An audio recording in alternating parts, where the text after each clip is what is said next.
On his face, Pentagon's decision to send thousands 155 mm artillery against Ukraine confirmed by argument Israel.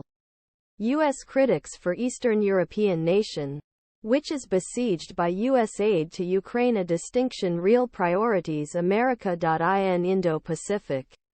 Nothing can really be ahead. In the short term, policymakers may have to make sensitive judicial calls. However, more important is that the U.S. aid to Ukraine has already helped the deficiencies in our defense industrial base. And although it was modest to correct some flaws, it has already given a first momentum. Roughly 60 help Ukraine, or $68 billion are spent in United States with contracts that help to renew the reserves of Pentagon with new equipment. And new contracts enable the suppliers to scale their production and to open new lines that will use. If America faces Chinese aggression against Taiwan, the American defense industry is not the error of Ukraine that it is terrible with its European allies.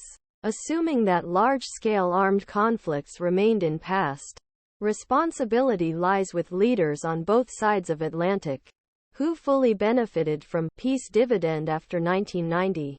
In fact, the best way to deter such conflicts is that the United States and its allies maintain a great defense industry that can take action rapidly.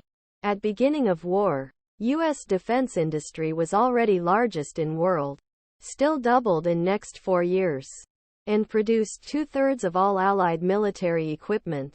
For a period of 11 months in 1942, AEI colleague Mackenzie Eaglin.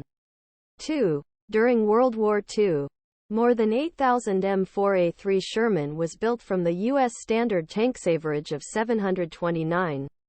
Do you want help? The reason for this success is increase in demand for U.S. military equipment before and during the war facilitated by Lend-Lease program.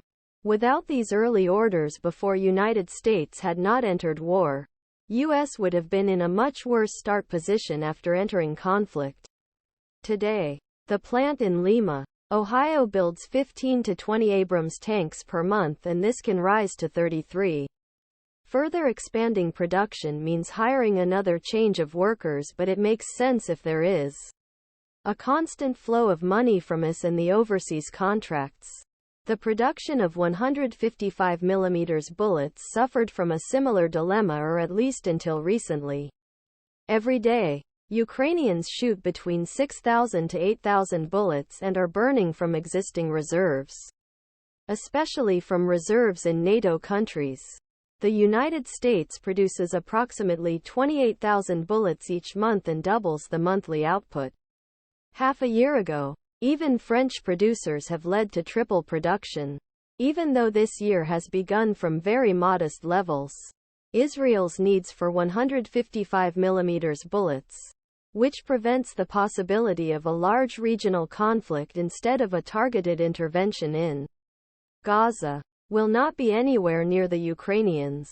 However, more important is that Ukraine's demand for shells and the desire to provide them while renewing our own reserves makes it easier to produce more, if nay,